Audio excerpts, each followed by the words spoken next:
Ronald Gene Simmons is a serial killer who killed 16 people in 6 days. And 14 of those people were own members of his family. I have 17 years of law enforcement experience and 8 of those years as criminal investigations. This started back in December of 1987 in a small town in Arkansas, Russellville, Arkansas. I think there's about 30,000 people there now. Now, this was 1987, so I'm sure not very many people at all. Small town, most people knew each other. And the police get a call that there has been a shooting at an attorney's office there in town. So they get there and find out that a lady had been shot and killed, Kathy Kendrick. Witness said a man walked in, looked at her, shot her once, and left. So these officers are working this crime scene. Literally 5 minutes later, they get a call of another shooting. And this took place at Taylor Oil Company. It's maybe a half a mile down the road. They said that the witnesses said the man walked in, shot Rusty Taylor in the head. He did survive. And just an innocent bystander heard the shot that worked there, came through the door, and was shot. J.D. Chaffin was his name. He was shot and killed. So now this small police department have 2 crime scenes, 2 different shootings that they're going to, that they're working. Maybe 10 minutes later, they get another call of another shooting at a convenience store. This just right down the road. All of these where it happens is maybe a mile and a half away from each other. It's all close proximity. Witness there said man walked in, pointed the gun at the store manager, shot her, turned around, and left. Now, she did survive. So we've got 3 shootings. These officers got to be thinking, what in the world is going on? They might have 2 a year. So they got 3. They're spread thin. They get a 4th call of a shooting. And this took place at a trucking company, again, just down the road.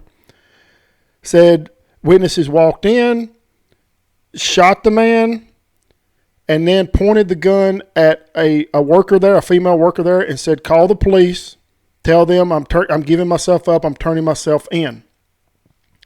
But he made it clear, I will only turn myself in to the chief of police, which chief of police there was the highest ranking law enforcement official.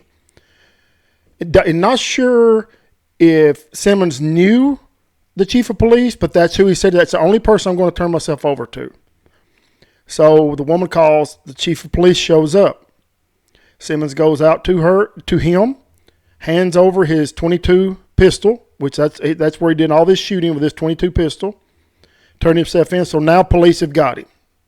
Now they've got 4 places the shootings happened to, but they got the guy that did it, or they feel very, very confident they got the guy that did it. And at this time, Simmons will not say a word. He won't tell his name. He will not answer any questions. He won't even look at anyone. His head's down. He's not acknowledging anyone. He's not going to. So they got to thinking. There was a report of all 4 places. A small station wagon was at all 4 of these places. And at the last place, the trucking company, there was the small station wagon. So they run the tags, and they find out it came back to Ronald Gene Simmons, and now they had a name and an address.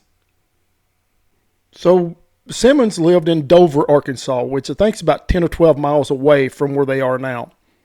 And I'm going to tie all this other shooting in. I'm going to tie it in here in just a little bit. So they said, well, we got to go to this man's house to make sure everyone's okay. He just shot people at 4 different locations.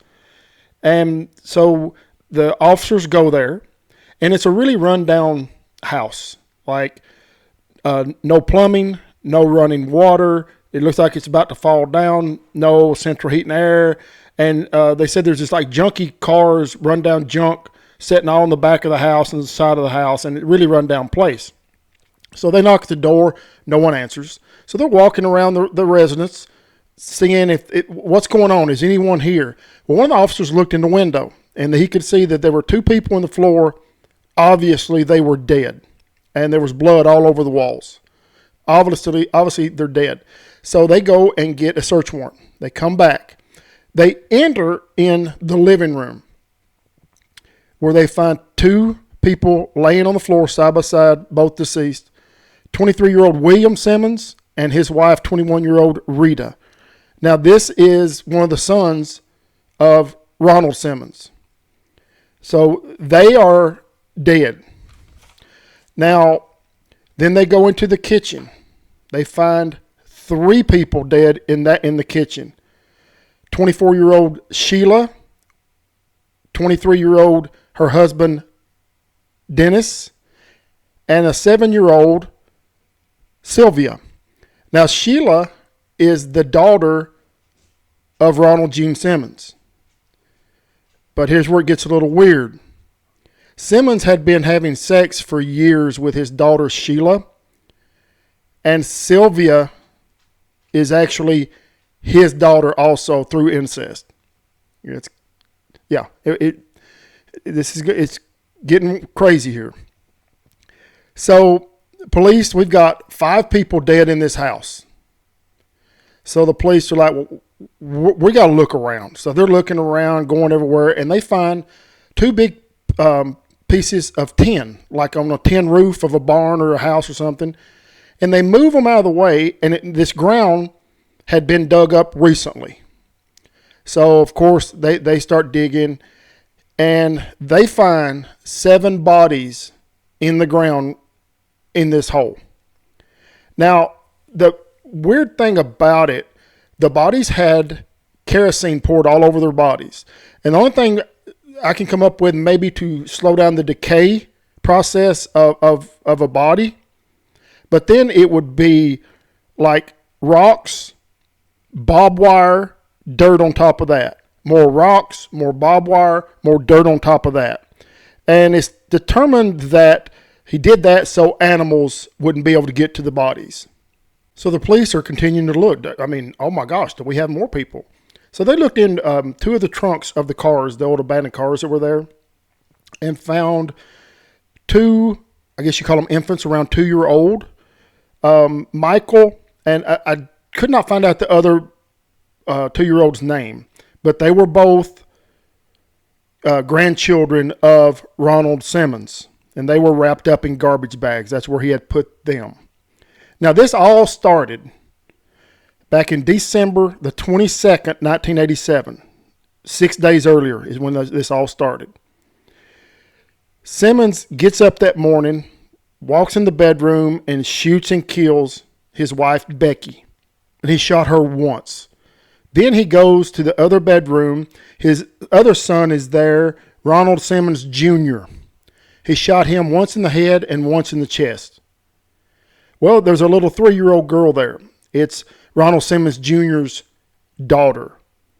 And Simmons strangled her to death. Simmons meets them out in the yard. They said he's never done that. So all 4 of them, he said, hey, y'all, it's close to Christmas. I've got a big surprise for y'all inside the house, but I only want to show you one at a time. So they're thinking, we're getting Christmas presents early, or maybe he's decorated the house. They're excited. So the first person that he takes in is 17-year-old Loretta. Now, these are all his kids. As soon as they got inside, he strangled her with a cord. So she is now deceased also.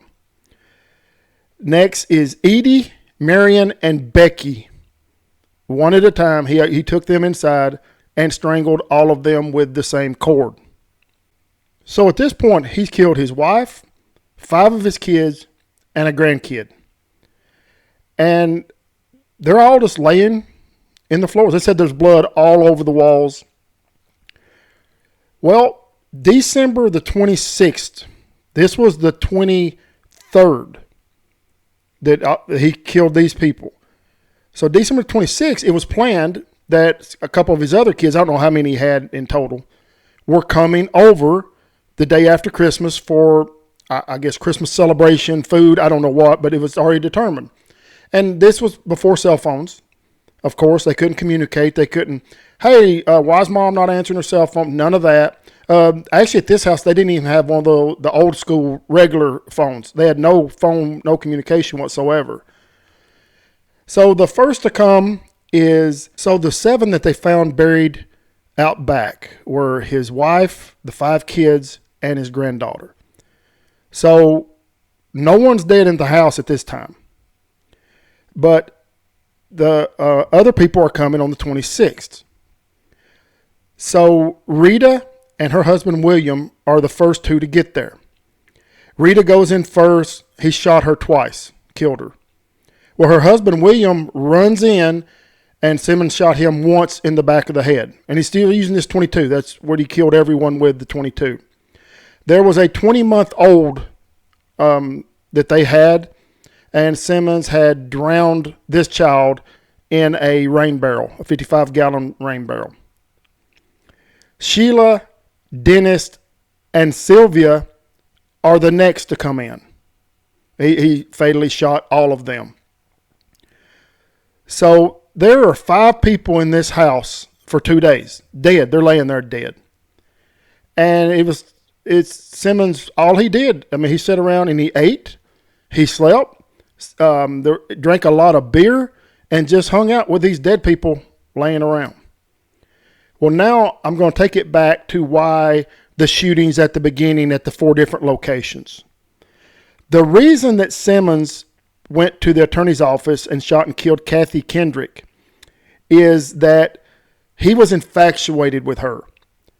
And everyone that knew Simmons said he was really, really weird, would talk to no one. No one hardly knew him at all. He actually had flowers delivered to her work. He knew where she worked, where she lived. She didn't even really know this man. She said one time she was getting ready to go to work, get to her car, and Simmons is standing on her front porch, just standing there. So she turned him down, and turned him down hard. Well, Simmons was very, very controlling. Like they said, his family could not do anything unless he had to know first and he had to agree with it. If he said no, it was a no. So very, very controlling, and she turned him down. So he had killed all of his family, 14 of them. And I think he just decided, anybody that's made me mad, anybody that's done me wrong, I'm going to go kill them. So he went and shot Miss Kendrick.